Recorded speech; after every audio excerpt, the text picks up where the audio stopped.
उम्मीद पर दुनिया कायम है और लोग यही तसव्वुर करते हैं कि जो नई गवर्नमेंट आएगी वो हमें महंगाई से हमारी जान छुड़ाएगी, और मुझे ये मुमकिन नज़र नहीं आ रहा। बल्कि जो क्राइसिस है, इकनॉमिक क्राइसिस, ये आगे कोई 4-5 साल ऐसा ही चलेगा अनफॉर्चुनेटली। हाँ, अगर ये दरमियान में जो कोई ख़बरें आ रही होती हैं कि कोई सऊदी अरब से हमें इन्वेस्टमेंट आ रही है, कोई बातें होती हैं जी कि कोई 25 से 30 अरब डॉलर की आ रही है, मुझे नहीं आइडिया। मैं तो जब तक आएगी नहीं मैं मानूंगा नहीं, और जब तक पैसे पाकिस्तान में नहीं आएंगे तो मैं नहीं मानूंगा। वजह यह है कि पहले हमने सी पैक पर भी काफ़ी टाइम इसी तरह गुजार दिया है, वो बाद में पता चलता है कि पैसे उधर रह जाते हैं, मशीनरी पाकिस्तान में आ जाती है। अगर ये तसव्वुर कर लिया जाए कि जो हमने नई उम्मीद लगाई हुई है वो अगर इन्वेस्टमेंट उतनी आ जाती है तो उससे एक ये ज़रूर फ़र्क पड़ेगा कि डॉलर पर प्रेशर कम होगा। हमारे यहाँ जो है महंगाई की एक वजह डॉलर भी है, क्योंकि जब डॉलर पे प्रेशर ज़्यादा आता है डॉलर की कीमत बढ़ जाती है, पैसे की कीमत कम होती है, अफराते ज़र में इजाफा हो जाता है। एक तो ये एक बड़ा सीरियस इशू है। दूसरा ये है कि हमारी जो डिबेट है ना ज़्यादा वो एक रियलिस्टिक नहीं होती। मेरा ख्याल है कि हमें अगर जो भी आगे हमने करना है उसमें जो इकानमी है इस पर सियासत नहीं होनी चाहिए। इस मुल्क को इस्लाहात की बड़ी अशद ज़रूरत है, और हम आज तक क्यों नहीं कर सके? वो इसलिए नहीं कर सके कि जिस तरह सलीम साफ़ी साहब ने जिक्र किया कि जब हमारे यहाँ डिक्टेटर्स की गवर्नमेंट थी या इवन अदरवाइज भी थी, तो हम किसी ना किसी तरीके से जब अमेरिका के लिए रेलिवेंट रहे, इधर कोई ना कोई जंग चल रही होती थी तो हमें कोई कर्जा रीशेड्यूल हो जाता था, या IMF वाले जो है हमारी नाक की लकीरें नहीं निकलवाते थे, तो हमें कुछ चीज़ें आसान किस्तों पे मिल जाती है और हम यही तसव्वुर करते कि बस जो है ना ये हम चला लेंगे। तीसरा एक जो बड़ी मिसपरसेप्शन रही है, अभी शायद कम होगी हो, वो ये है कि लोगों का रियासत पर जो इस लिहाज से एतमाद है कि रियासत जो है वो एक मसनूई किस्म के क्राइसिस क्रिएट करती है। उनका ये ख्याल है कि इस मुल्क में कोई क्राइसिस नहीं है, पैसे की भी कमी नहीं है, ये बाज़ का जो है ना ये गेमें चल रही होती हैं जिसकी वजह से क्राइसिस क्रिएट होता है। और फिर ये है जी कि वो देखें जी वो फलां क्राइसिस है तो अभी उसका कहीं जिक्र किया। अनफॉर्चुनेटली क्राइसिस ख़त्म नहीं होते, सबसाइड हो जाते हैं। इधर मुल्क में क्राइसिस की कोई एक कमी नहीं है, तो जब एक नया क्राइसिस आता है हम पहले को भूल जाते हैं। सैलाब के नतीजे में कितनी तबाही आई, उसके नतीजे में कोई आबादकारी हुई या नहीं, हम इसलिए भूल गए हैं कि हमारे कोई और क्राइसिस चल पड़ते हैं।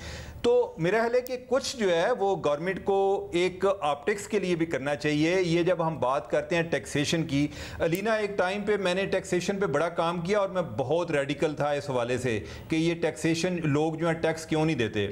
तो ये 2016 की बात है, उस टाइम कोई ट्रेडर्स के लिए एमनेस्टी आई, तो ट्रेडर्स जो हैं वो एमनेस्टी के लिए भी इनरोल नहीं हो रहे थे। तो मैंने एक ट्रेडर लीडर से पूछा, मैंने कहा जी आप क्यों नहीं इनरोल होते, आप जो है टैक्स नेट में आए। वो कहते हैं जी कि आप क्या चाहते हैं कि इस मुल्क में स्मगलिंग का माल जो है वो रुकता नहीं है, तो आप ये चाहते हैं कि मैं टैक्स नेट में आके एक लीगल तरीके से कारोबार करूं।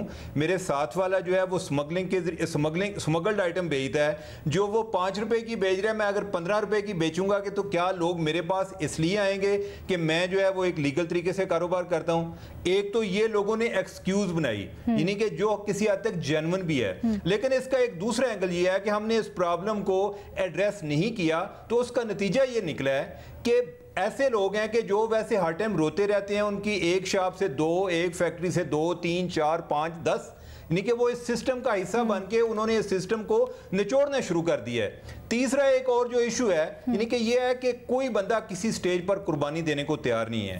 अगर आप पेंशन का देख लें कि पेंशन का जो हमारा बजट होता है, मेरे ख्याल पूरे बजट का 1/4 जो है वो पेंशन का होता है। तो कोई बंदा जो है वो उसके लिए तैयारी करने के लिए उसके लिए कुर्बानी देने के लिए तैयार नहीं है। और अगर मेरा तो ये ख्याल है कि ये पेंशन है, ये भी इसका सिस्टम ये होना चाहिए कि आप ये देखें कि जिन लोगों ने कोई और जॉब कर रहे हैं तो उनकी पेंशन बंद कर दें। कोई सिस्टम होना चाहिए कि आप लोगों को दे रहे हैं तो कैसे दे रहे हैं। अगर मैं और एलीट लेवल पे अगर मैं आपकी पेंशन की बात करूं, हमारे जो जज साहबान हैं हाई कोर्ट के और जो सुप्रीम कोर्ट के हैं, इनकी पेंशन जो है वो 10 से लेके 20 लाख तक महाना होती है। हालांकि बहुत सारे जो जज साहबान हैं वो रिटायरमेंट के बाद भी किसी ना किसी चैम्बर का हिस्सा होते हैं और वो इसके बगैर गुजारा कर सकते हैं।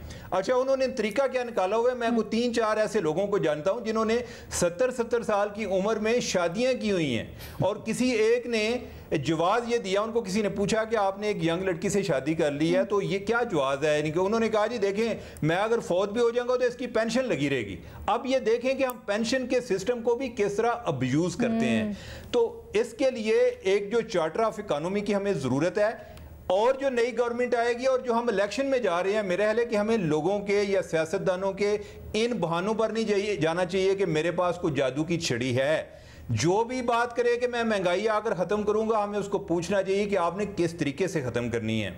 और इस दौरान हमें लोगों को भी तैयार करना चाहिए कि हम जो है, यानी कि गवर्नमेंट जो है अपने लेवल पे क्या कर रही है। मसलन ये है कि अभी जिस तरह बिजली का मामला चल रहा है, बिजली का मामला चल रहा है, तो गवर्नमेंट को चाहिए कि वो अपने जो है, यानी कि वो भी बिजली की खपत कम करे ताकि लोगों को फील हो कि अगर ये इनके बस में नहीं है तो वो कोशिश जरूर कर रहे हैं ताकि लोगों का हुकूमत पर, रियासत पर एतमाद बहाल हो, उनका गुस्सा कम हो। बिल्कुल सही कह रहे हैं। यानी कि हम सिर्फ बातें करते रहेंगे और अमली इक़दामात नहीं होंगे तो नतीजतन ये है कि लोगों का एतमाद खत्म होगा, जो कि किसी रियासत की पावर उस टाइम खत्म हो जाती है, हुकूमत की ताकत खत्म हो जाती है जब लोग उन पर एतमाद करना छोड़ दें।